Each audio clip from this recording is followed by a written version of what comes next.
São Paulo, a maior cidade da América Latina e um dos principais polos econômicos do mundo, concentra 4 das maiores torcidas do Brasil: Corinthians, Palmeiras, Santos e São Paulo.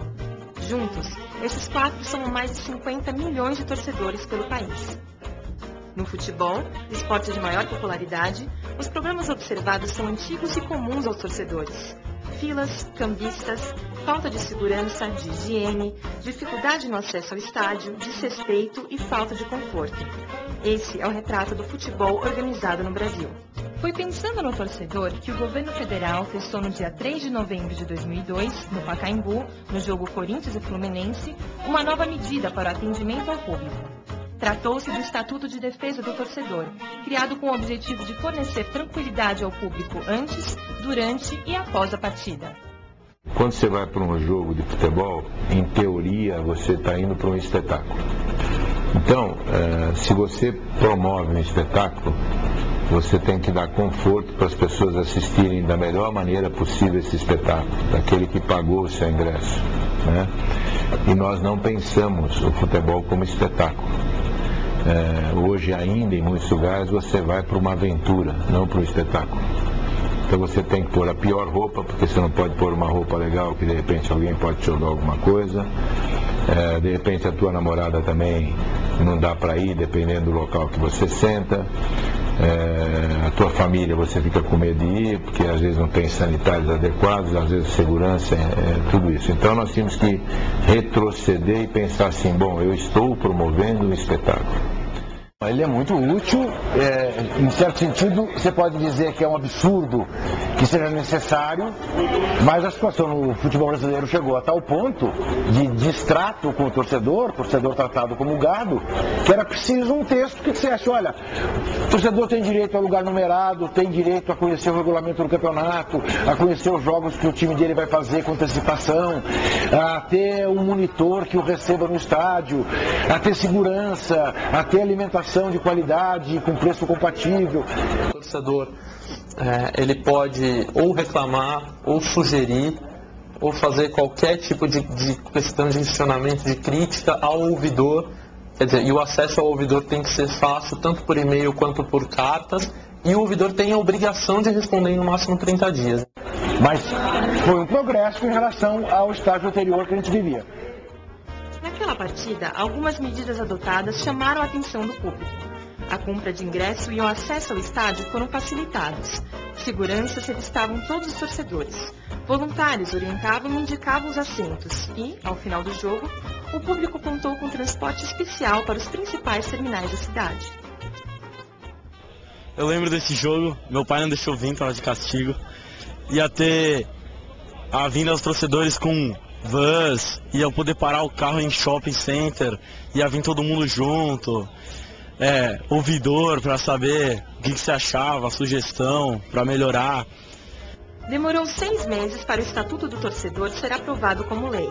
Somente no dia 15 de maio de 2003, o presidente Luiz Inácio Lula da Silva assinou a Lei nº 10.671, que em 45 artigos definiu os direitos do torcedor e os deveres dos clubes e das federações. O Estatuto prometia revolucionar a organização do esporte. Passados 4 anos do jogo teste, Corinthians e Fluminense voltaram a se enfrentar no Pacaembu, em novembro de 2006. Poucas mudanças foram notadas, como câmeras de monitoramento e placas sinalizando as entradas do estádio. mas no geral os problemas encontrados eram os mesmos.